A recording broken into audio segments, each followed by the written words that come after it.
umpamanya tadi Mbak bilang ya, untuk Lesti itu kekerasan fisik aja paling tidak 5 tahun tuh.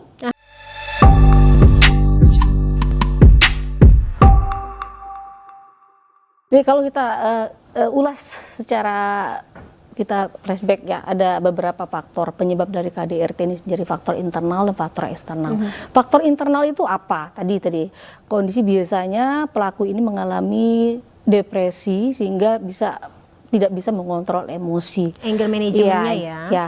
Terus juga temperamen. Dan kedua, pelaku ini mempunyai masa lalu mungkin kurang yang orang tuanya pernah melakukan KDRT tidak harmonis, atau dia sendiri pun menjadi korban kekerasan. Itu faktor internal. Nah, faktor eksternalnya apa, Van? Nah, faktor eksternal itu kita lihat tadi selingkuhan. Nah, pelaku mempunyai wanita idaman lain ataupun mempunyai perempuan sosok lain lah ya. Sosok lain, itu faktor ekonomi. Nah, ini ada penelitian bahwasanya rumah tangga yang memiliki kesejahteraan yang lebih baik dibandingkan yang tidak mempunyai kesejahteraan yang baik, itu tingkat kekerasan itu lebih tinggi gitu ya. Yang lebih baik justru? Ya, maksud nggak? Yang tidak lebih baik, rendah, lebih rendah ya. Nah, itu mempunyai kasus kekerasan dalam rumah tangga itu lebih tinggi. Jadi faktor ekonomi faktor ekonomi.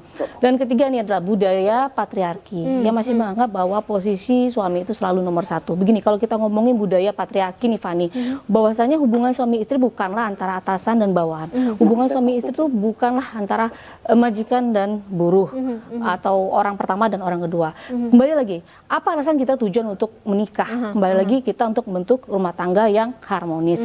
Nah, gini, kita harus bergeser pada prinsip demokrasi. Bagaimana menyatukan dua individu ini ya, harus mereka mempunyai hubungan yang saling melengkapi, saling menyayangi, saling membutuhkan, partnership partnership. Nah, itu yang harus dilandasi terlebih dahulu kalau kita sebelum kita menikah. Untuk proses hukumnya masih berjalan dan sudah diberikan keterangan dari pihak kepolisian, kemarin sudah disampaikan mungkin langsung ke rekan-rekan, tapi untuk kami hanya mohon doanya dulu.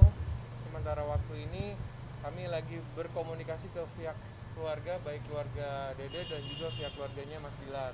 Yang jadi pertanyaan saya Pak Fikar, kenapa tidak terinformasikan dengan baik kepada masyarakat? Maksudnya masih dilakukan, terus para pelaku ini juga kok masih bisa melakukannya gitu?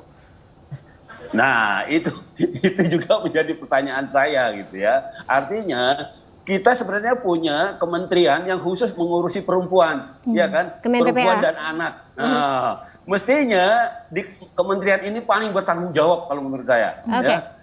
Kementerian perempuan dan anak ini paling bertanggung jawab terhadap terjadinya kasus-kasus seperti ini. Ya, paling tidak dari sudut itu tadi yang Mbak bilang, penyuluhan hukumnya, gitu, penyuluhan informasi mengenai hak dan kewajiban di dalam rumah tangga. Mestinya itu yang semua orang harusnya tahu gitu. Nah, saya kira ini juga perhatian juga untuk Kementerian Perempuan dan Anak ini ya. Ancaman pidananya sendiri belum bisa menimbulkan efek jera ya, Pak Fikar? Nah, itu kan biasanya begini, ancaman pidana itu baru muncul ketika ada kekerasannya terjadi kan begitu. Nah, ini juga menurut saya belum terinformasikan dengan terang kepada rumah tangga. Padahal tinggi loh. Pokoknya tadi Mbak bilang ya, untuk Lesti itu kekerasan fisik aja paling tidak 5 tahun tuh. Dede lagi istirahat, saya juga belum tahu pasti karena saya juga belum menjenguk hari ini. Saya juga baru mendapatkan informasi untuk yang lain perkembangan dari hasil pemeriksaan check up-nya. Saya juga ingin bertemu dengan dokternya. Nanti kalau memang sudah ada informasi lebih lanjut akan kami sampaikan.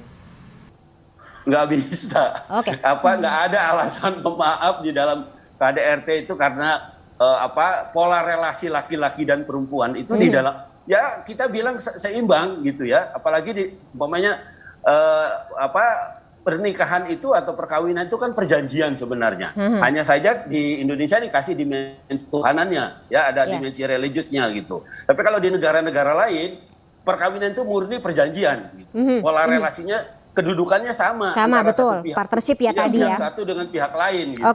Nah, mungkin saya nggak tahu di kita ini karena memang diberikan dimensi religius itu, kemudian perempuan jadi ada di posisi yang berbeda, pihak yang yang lebih bawah dari laki-laki gitu ya, atau apa gitu. Nah itu yang menurut saya harus ada penelitian juga. Nah, sekarang kan Dede kan di sini.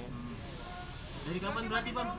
Nanti ya mungkin saya ingin bertanya untuk lebih lanjutnya karena sampai sejauh ini saya belum berani membicarakan soal kejadian sampai juga permasalahan ini. Saya lebih fokus dulu untuk lihat kesembuhan dulu Dede. Kami mohon doanya dari teman-teman, mudah-mudahan ada hasil yang baik. Dan seperti saya sampaikan tadi bahwa hari ini kami lagi berkomunikasi antara keluarga Dede Lesti dan juga keluarga Mas Wilar.